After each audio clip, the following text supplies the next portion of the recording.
ग्रहों की स्थिति पर अपने वीडियो पोस्ट करता हूं और कैसे इनमें से कुछ प्लेसमेंट कुछ चुनौतियों को ला सकते हैं, और मेरे दूसरे वीडियो भी जो मैंने इस बारे में बनाए हैं कि कभी कभी जीवन में ठहराव देखा जा सकता है जहां विकास नहीं होता है और आगे बढ़ने की गति नहीं होती है। मुझे लोगों के बहुत सारे कॉल और मैसेज आते हैं जिसमें वे मुझसे पूछते हैं कि इनमें से कुछ समस्याएं लंबे समय तक क्यों बनी रहती हैं और क्या मीडिया में कुछ प्लेसमेंट कुछ चुनौतियों को कम कर सकते हैं। तो आज हम इस बारे में बात करेंगे कि कैसे कभी कभी यदि आपके पास कुछ प्लेसमेंट हैं, कुछ ग्रह कुछ अच्छी गरिमा में स्थित हैं, तो कुछ सबसे बुरी चुनौतियां, चाहे ग्रह गंधांत क्षेत्र में हो या ठहराव के ग्रह, ठहराव के प्लेसमेंट भी पलट सकते हैं, और कुछ प्लेसमेंट में ऐसी बुरी किस्मत वाली स्थिति से बाहर आने के लिए अधिक संघर्ष और बहुत अधिक प्रयास की आवश्यकता हो सकती है।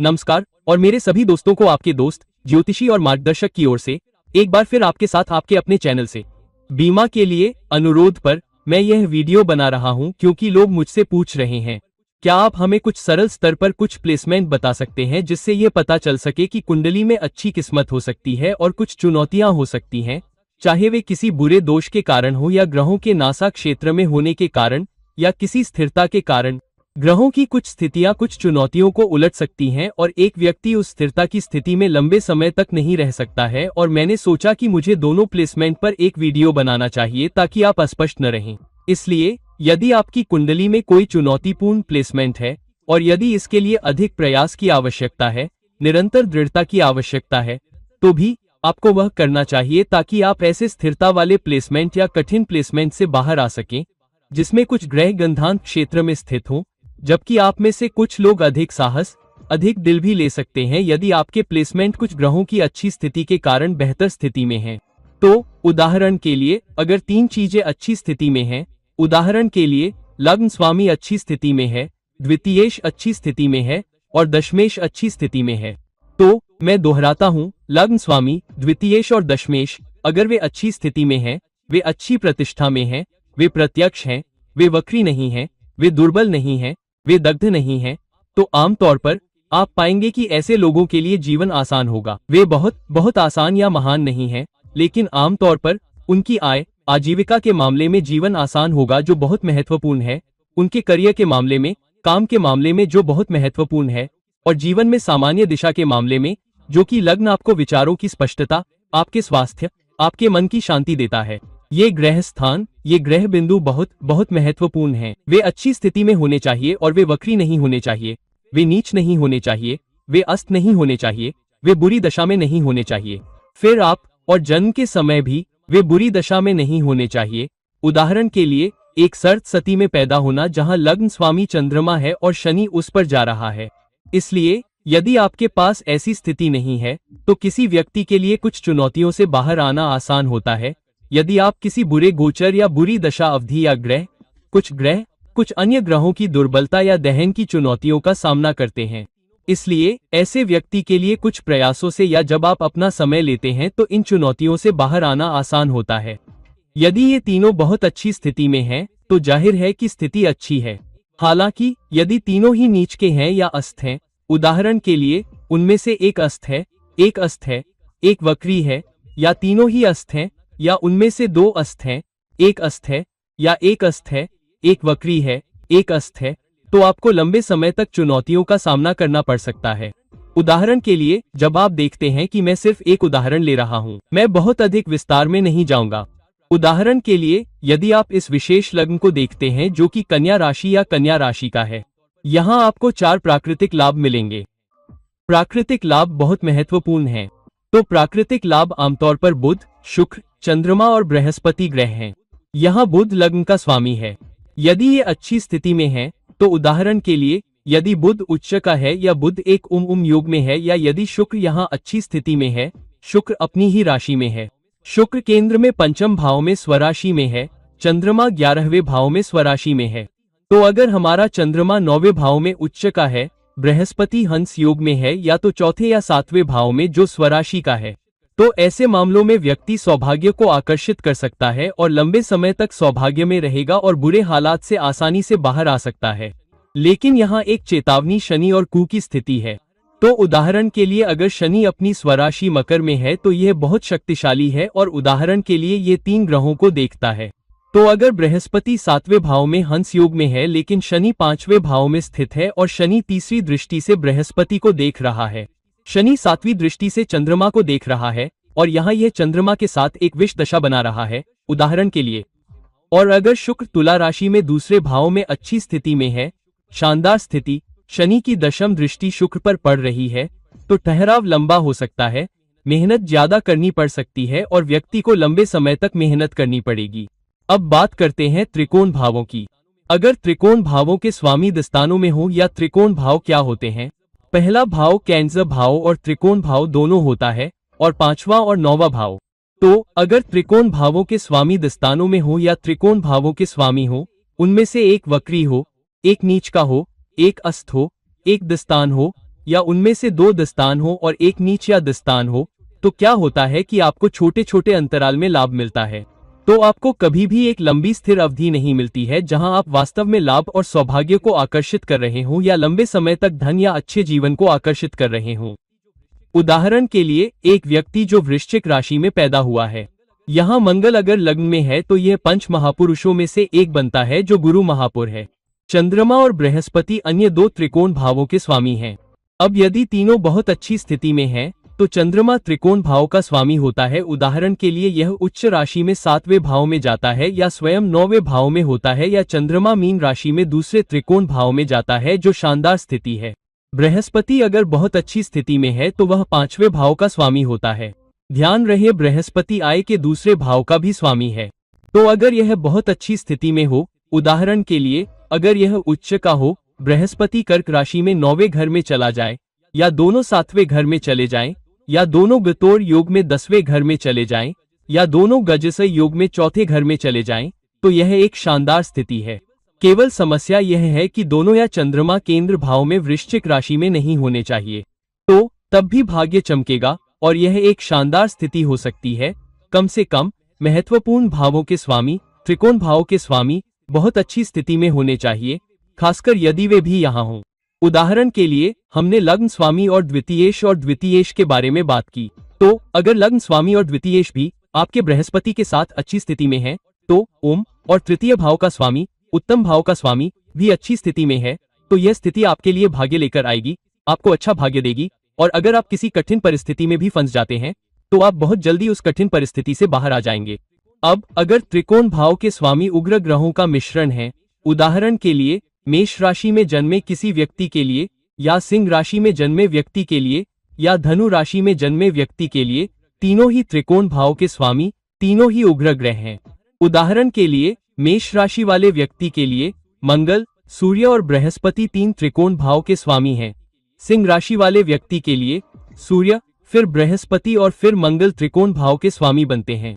दूसरी ओर अगर धनु राशि है जो कि लग्न है तो बृहस्पति और फिर मंगल और फिर सूर्य त्रिकोण भाव बन जाते हैं। तो ऐसी स्थिति में जहां पाप ग्रह हैं, तो अगर व्यक्ति थोड़ी सी भी मेहनत करता है तो अन्य कठिन स्थितियों के बावजूद भी व्यक्ति चमक सकता है और ऐसी स्थितियों से बहुत जल्दी बाहर आ सकता है। हालांकि आपको याद रखना चाहिए कि व्यक्ति को एक फाइटर होना चाहिए, व्यक्ति को बहुत मजबूत संकल्प के साथ काम करना होगा, व्यक्ति को बहुत अधिक अधिकार प्रेरणा के साथ काम करना होगा और आपको अपने प्रयासों में दबे नहीं रहना चाहिए, आपको अपने रिश्तों में दबे नहीं रहना चाहिए, आपको जोखिम लेने की अपनी क्षमता में दबे नहीं रहना चाहिए। तो यहाँ थोड़ा और जोखिम शामिल है और आपको लेना चाहिए। हालांकि अगर तीनों ही अस्त हो रहे हैं तो तीनों वक्री हैं, तीनों अस्त है या उनमें से एक अस्त है, एक नीच है, एक वक्री है या उनमें से एक या 2 अस्त हैं, तो आपके सामने थोड़ी अधिक चुनौतियां आ सकती हैं। हालांकि अगर आप लड़ने के लिए तैयार हैं, अगर आप अत्यधिक प्रेरित होने के लिए तैयार हैं, अगर आप हार नहीं मानते हैं और अगर आप बहुत अधिक अधिकार के साथ काम करने के लिए तैयार हैं,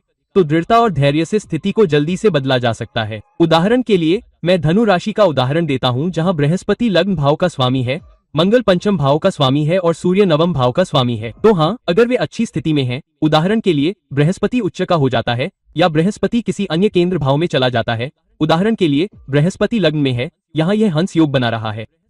बृहस्पति भी हंस योग बनाएगा। चौथे भाव में हंस योग या बुध उच्च राशि में हो, जो एक और लाभ है, स्वाभाविक लाभ है, और दशमेश या बुध सप्तम भाव में हो, ये सभी बहुत अच्छी स्थितियां हैं। जाहिर है सूर्य को छोड़कर यह नवमेष है, पंचम भाव में उच्च राशि में हो,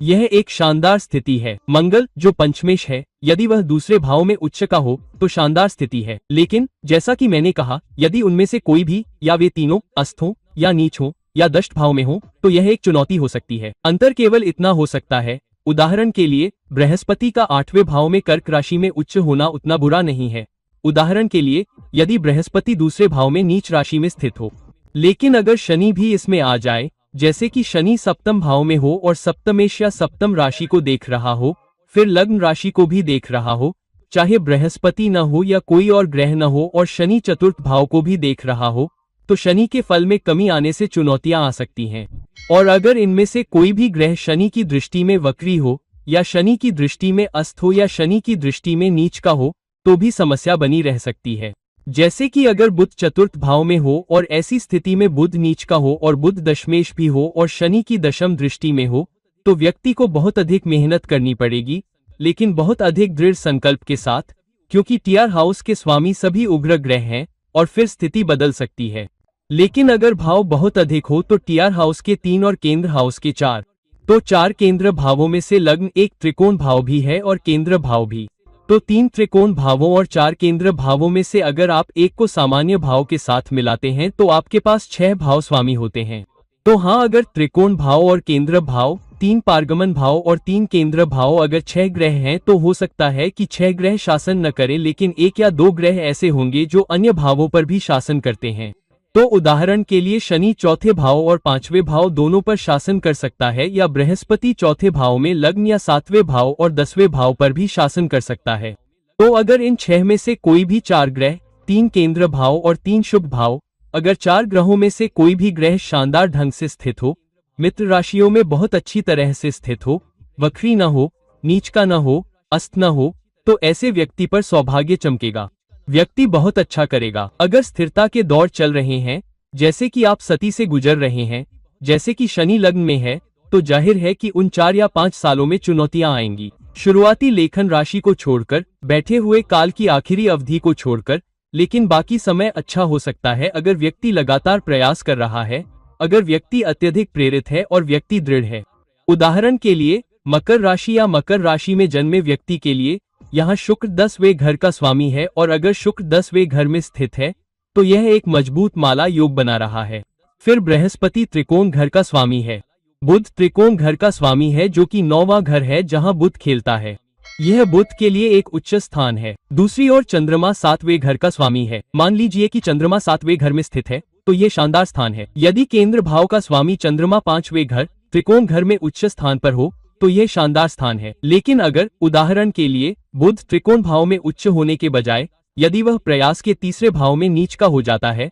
तो गंभीर चुनौतियां हो सकती हैं, खासकर यदि शनि लग्न में हो या शनि 9वें भाव में हो या शनि 6ठे भाव में जाए और बुध पर दृष्टि डाले तो चुनौतियां हो सकती हैं। अन्यथा मकर राशि वाले व्यक्ति के लिए 3 लाभ हैं। शुक्र केंद्र का स्वामी है और शुक्र अन्य त्रिकोण भावों का स्वामी है। बुध एक केंद्र भाव का स्वामी है, चंद्रमा दूसरे केंद्र भाव का स्वामी है और मंगल चौथे भाव का स्वामी है और शनि लग्न का स्वामी है। तो अगर इन 5 में से कोई भी ग्रह बहुत अच्छी स्थिति में है, इन 5 में से 4 बहुत अच्छी स्थिति में हैं, शत्रु राशियों में या उच्च राशियों में या राजाओं में या त्रिकोण भावों में नहीं है, तो भाग्य चमकेगा,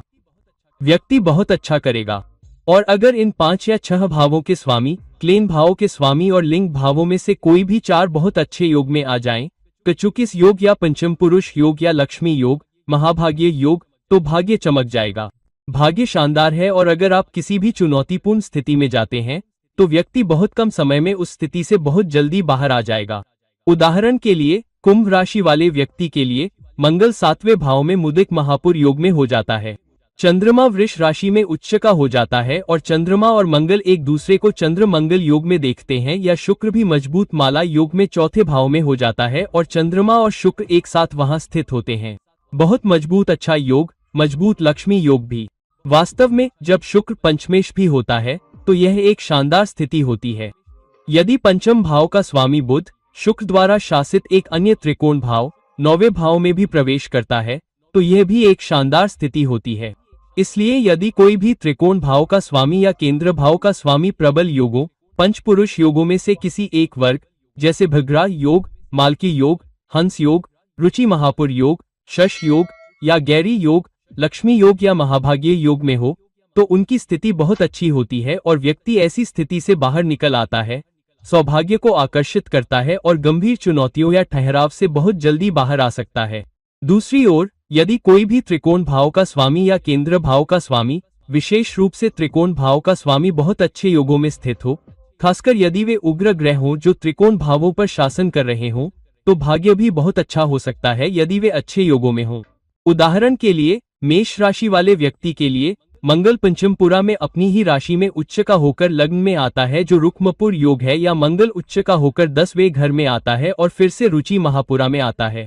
बृहस्पति चौथे घर में उच्च का होकर बहुत मजबूत हंस योग में आता है। अगर यह कर्तव्य योग में हो तो यह और भी मजबूत हो जाता है। शुक्र बहुत मजबूत मालवीय योग में 7वें घर में आता है। तो ये चीजें, और अगर बुध केंद्र या त्रिक भाव में न हो लेकिन कन्या राशि में छठे घर में उच्च का हो तो बहुत अच्छा भाग्य आकर्षित कर सकता है और व्यक्ति बहुत जल्दी ठहराव की स्थिति या समस्याग्रस्त स्थिति से बाहर निकल जाएगा। तो दोस्तों, अगर कभी ग्रह स्थिर अवस्था में हो या स्थिर स्थान में हो या वक्री हो या नीच हो या अस्त हो या विष योग जैसे बुरे योग में हो या जैसे कि इनका दशा में हो, तब भी अगर 2 या 3 स्थान, कम से कम 3 ग्रह स्थान जिसमें केंद्र और त्रिकोण भाव शामिल हो, बहुत अच्छी स्थिति में हो तो व्यक्ति बहुत तेजी से स्थिति से बाहर आ सकता है। लेकिन अगर वे या तो अस्त अवस्था में हो रहे हैं या वे नीच हैं या वे वक्री हैं, तो जाहिर है कि उस असहज या असहज स्थिति से बाहर निकलने के लिए अधिक प्रयास, मजबूत प्रयास की आवश्यकता होगी, धैर्य रखना होगा और कभी कभी थोड़े समय के लिए, कभी कभी लंबे समय के लिए टिके रहना होगा। तो दोस्तों, इस वीडियो को लाइक करें, शेयर करें और अगर आपको मुझसे सलाह की जरूरत है तो कृपया नीचे दिए गए लिंक पर मुझसे संपर्क करें। किसी अन्य वीडियो के साथ कुछ समय तक यह आपका मित्र ज्योतिषी और मार्गदर्शक आपसे विदा लेता है। नमस्ते।